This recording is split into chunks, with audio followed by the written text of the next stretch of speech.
What? It's time now for My Two Favorite Librarians. Hi, this is My Two Favorite Librarians. I'm Denise Corey. I'm Chantel Taylor, and today we're going to talk about March break. March break. And can I just say, I'm glad that's not my job anymore. I love March break, but that's because I am not the youth services librarian. Yep, I do not miss. Fiona is our youth services librarian, and she is going to have a busy, busy week. Well, let's just take it even back, because as the former youth services librarian, let me tell you how March break goes. I come back from Christmas vacation and start planning March break. We do as many programs during that week as we do over the summer for Summer Reading Club. And I'm talking about in Amherst. I'm not even talking about the stuff I have to plan out in the other libraries. But you don't have to do it anymore. No, I don't. So March break this year is March 18th to the 22nd. It's a little later than usual. And excellent, because it means you're not coming right off the time change into March break, Yes. which has been like the last George Bush. I encourage people to sign up now. Definitely. We have people calling us on Monday morning. It's like, oh, I want to sign up. Yeah, it's booked. Like, we're booked. We're full. Not every program does require a sign up, but many do because we only have so much space or so many supplies. Science Day is our most popular March break program. We always have 40 plus kids call and sign up. So in that 5-day period from Monday to Friday, March 18th to 22nd, we are running 21 programs throughout the county that week for kids. And that does not include some of our regular programs that we run. Oh, it has to have Once Upon a Time in it. So of those 21 programs, at least 3 of them contain slime. Yeah, big, huge like thing with the kids, slime. Yeah. So there are puppet shows. There is Science Day. Science Day in the Amherst Library is Tuesday, March 19th. It's actually Science Morning. I guess we shouldn't call it Science Day. It's 2 hours. Yeah, but we're exhausted At afterwards. the end of 2 hours. We usually have to go and have a burger, and then we all kind of like, because it's everybody. Like, it isn't just Fiona. It is all hands on deck for March break. Yeah. And we usually all go out for lunch after Science Day, and then we just like sort of sit at our desks like slugs. If you see us Tuesday afternoon, you will see we all look shell-shocked. Because usually there are... I want to say 5 or 6 science stations that the kids can explore. Almost always there is something messy. So if you are signing your kids up for Science Day, Don't wear good clothes. Put them in clothes that you are not concerned about. What else do we have going on? We have some crafternoons happening that week. We have some movies being shown. They're showing every kid's favorite movie right now, The Greatest Showman in Amherst. They love that movie with Hugh Jackman. They love it. I bought it for Marissa, my niece, for Christmas. Our admin assistant, Christy, her kids love it. Like, I haven't seen it, and I don't know why I love a musical, but kids just love it.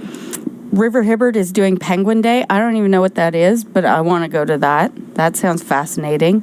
There will not be real penguins there. Oh. Yeah, Pugwash is doing Fantastic Beasts, so I assume there will not be real beasts there. No, they might be like creating their own Fantastic Beasts. Yeah, so I mean, there's lots of stuff going on. You can find it. The entire schedule right now is on our website. I encourage you, if you want your kids to do programs, sign up now. And there is something going on in every branch during that week. Mm-hmm. Obviously, Amherst has the most. Yes. We have something going on all, like, every usually single day. 2 programs a day, or maybe sometimes 3, Monday to Friday. The other branches will have, like, 2 programs each, like a movie and something, or Lego and something. And you can go to any of the branches. Yeah. Yeah. So, to find our programs, you want to go to our website, www.cumberlandpubliclibraries.ca, and it's right there on the front page in big colorful sign, so you can see it there. But you can also call your branch, and you can also look for posters. We have flyers at every one of our branches that you can pick up that tells you what is happening. We're currently working on those as we speak. Yeah, but we're recording this weeks in advance, so we're not. they're out. Well, yes, as I speak, I'm creating them. In your mind. March break is super fun, though. It is super fun. Like, afterwards, People sometimes cry. people sometimes cry. Not the children.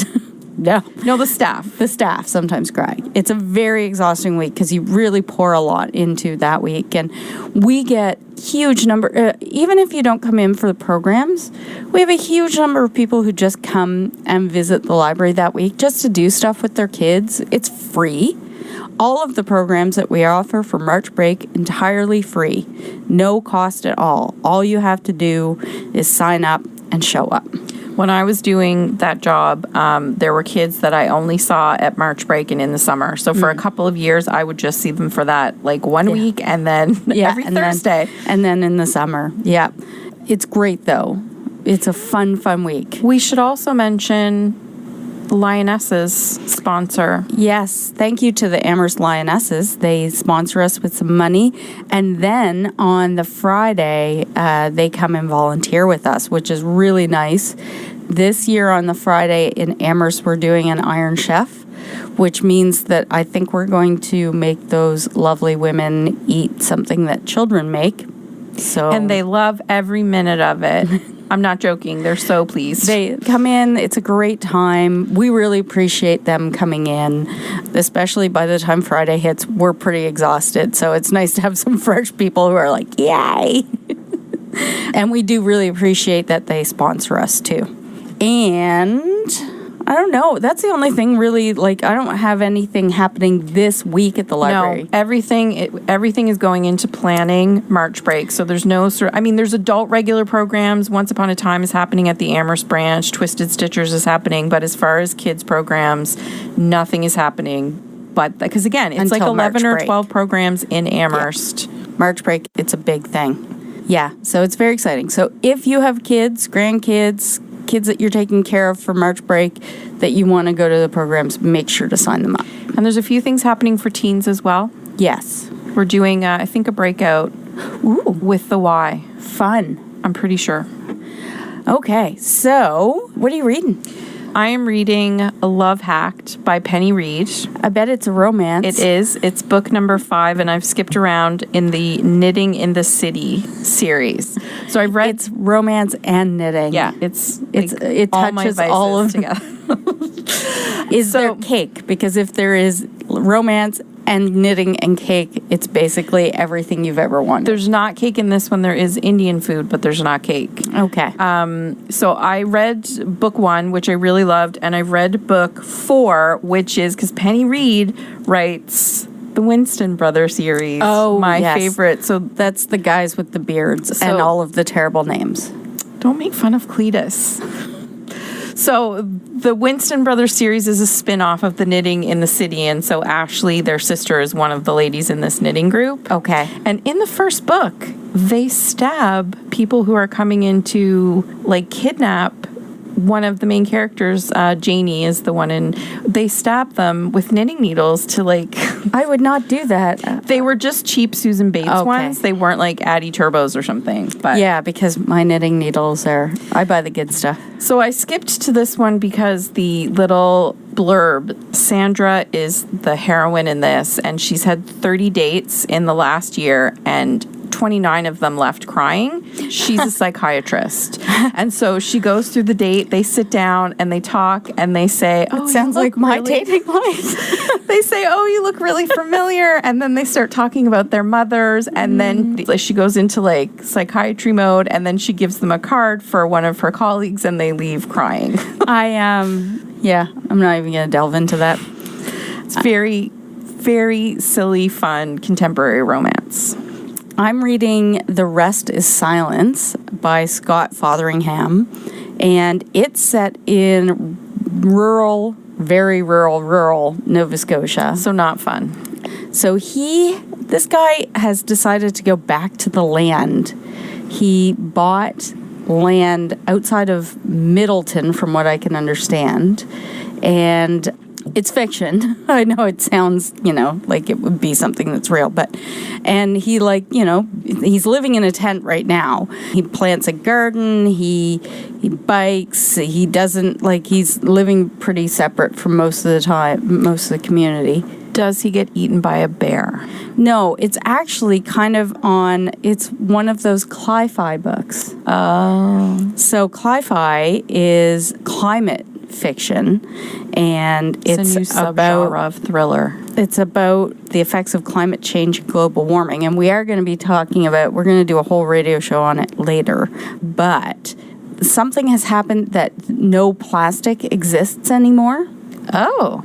So it's in the near future to now. And something has happened that there is no more plastic. All the plastic is being eaten by a microbe or something. Okay. So you can't get plastic bottles or anything. But then they also talk about how that impacts your life in a lot of different ways that you might not think of, like everything is made of plastic. Everything is made of plastic, including many of our cars and our clothes. Probably the majority of this chair that I'm sitting on. So when he moves and lives his simple life, it's because, there are no more, everything is being produced now in glass bottles. But I haven't gotten there yet, but I think he's part of the reason that this happened, and the people who live there don't know this about him. Okay. Yeah. So also it is a cli-fi book for the Pop Sugar Reading Challenge. Yes. So working my way through the challenge. Oh, I should mention too, this is week 1 of the Atlantic Publishers Marketing Association program. You can download all this week Doug Knockwood, Mi'kmaq Elder from our Overdrive, which is our audio book and ebook downloadable platform. And it's unlimited downloads, so it doesn't matter if somebody else has it. Maybe your book club wants to talk about it. It sounds like a very interesting book. All right. What are we talking about next week? Next week we are talking about, I have a misspelling. I have Irish authors. It's Irish. Irish, Yeah. For St. Patrick's Day. Yeah. I don't really know any Irish authors. I mean, I know, but I haven't read. We're going to talk about Irish authors next week. It'll be great. See you next week. Bye.